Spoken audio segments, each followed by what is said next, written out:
Hi, I'm Jemele Hill, and this is The Big Question.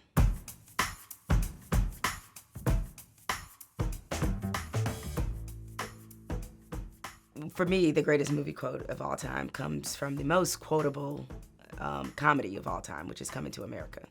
So, his mama called him Clay, I'ma call him Clay, to me is the greatest movie quote of all time. So even though I wasn't alive clearly when this happened, the greatest sports victory of all time was the 1936 Olympics, in which Jesse Owens won the gold medal in the 200-meter event.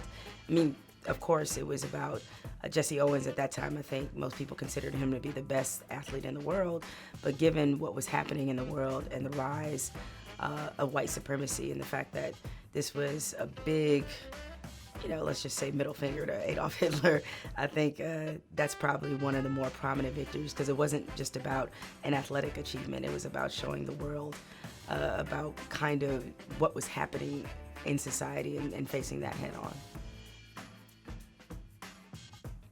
So if I could go back in history and change one thing, and this is a rather selfish thing, because I know it's very easy to think about what would make the world a better place. But I'm going to be selfish and think what would make my life, especially as a sports fan, that much more complete.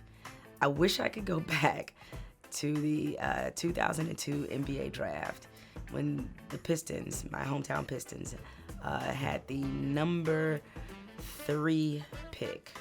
Oh no, I think they had the number 2 pick.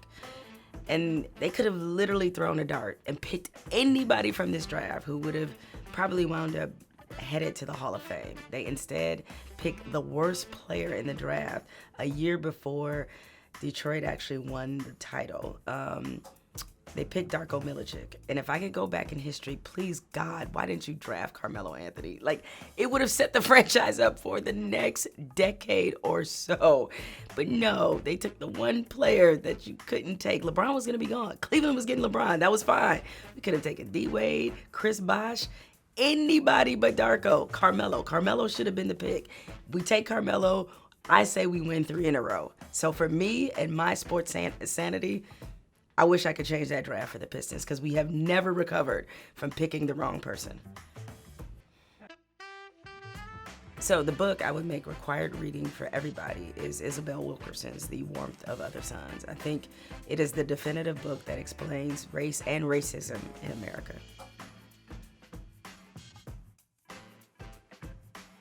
Can you put tweets in a time capsule? You can't, can you?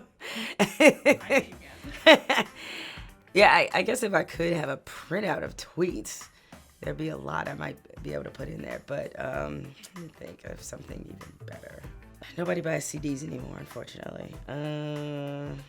So if I had it my way and could put something in a time capsule that future generations would appreciate, I'd actually put a remote control in there, because I just have a feeling those may not exist 10 or 15 years from now.